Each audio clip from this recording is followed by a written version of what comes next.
Comprehensive गुफ्तगू हो चुकी है, उसमें मज़ीद तफसीलात में अब दोबारा जाने की जरूरत नहीं। जो मुल्क के हालात हैं उनसे आप सब हजरात बखूबी वाकिफ हैं। आप जितने लोग यहाँ पर मौजूद हैं, मीडिया से आपका ताल्लुक है, आप खुद इस बात के गवाह हैं कि इस वक्त मुल्क में फ्रीडम ऑफ एक्सप्रेशन का क्या हाल है और आपकी अपनी कम्युनिटी किस कर्ब से गुजर रही है और किस जबर का सामना कर रही है।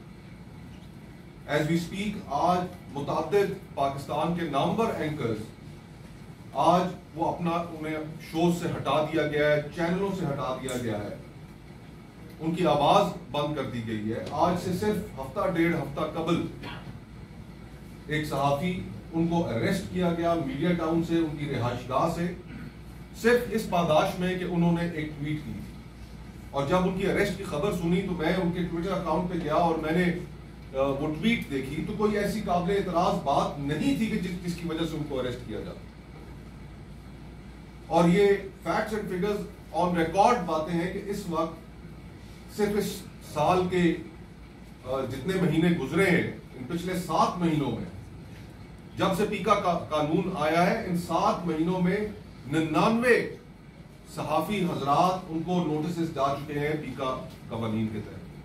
तो ये तो इस मुल्क में फिस्तायत की हालत है, जबर की हालत है। तो इस माहौल में आप, मैं, सियासी कारकुन किस तरफ देख सकते हैं, किस तरफ हमें देखना चाहिए, उम्मीद रखनी चाहिए कि हमें कहीं से कोई इंसाफ मिलेगा, वो है अदलिया का इदारा।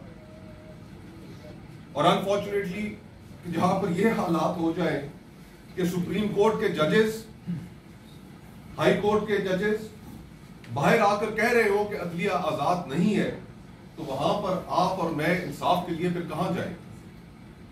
जस्टिस अतर मनीला साहब की जो गुफ्तगू है वो आप सब हजरात ने सुनी।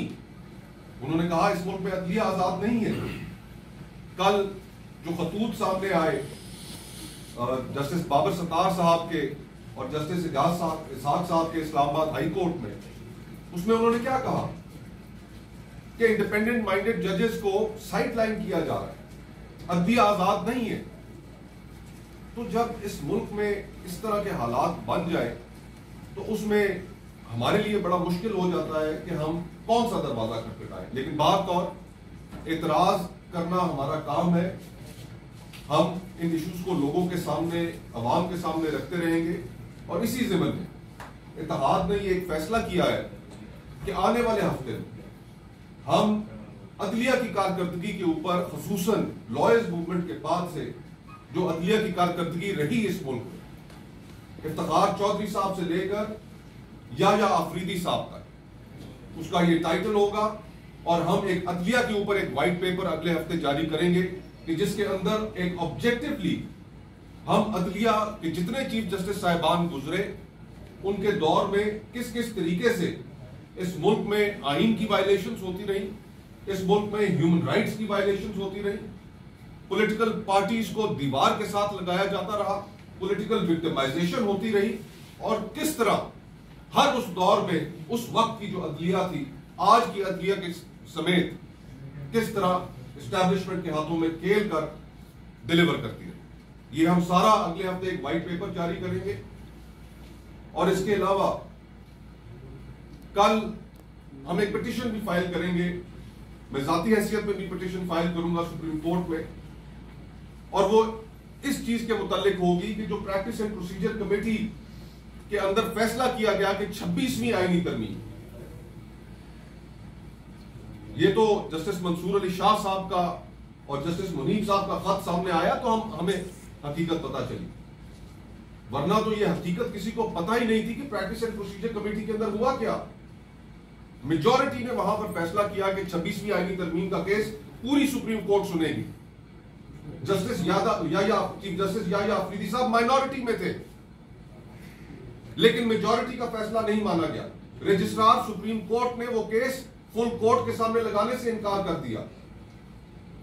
तो जहां पर इस मुल्क में बनाए हुए कानून की खिलाफ वर्जी खुद अदलिया करेगी, तो वहां पर हम क्या तवक्को रखें कि इस मुल्क के लोगों को वो इंसाफ दे। लेकिन हम एतराज करेंगे, हमारा एतराज बाकी रहेगा।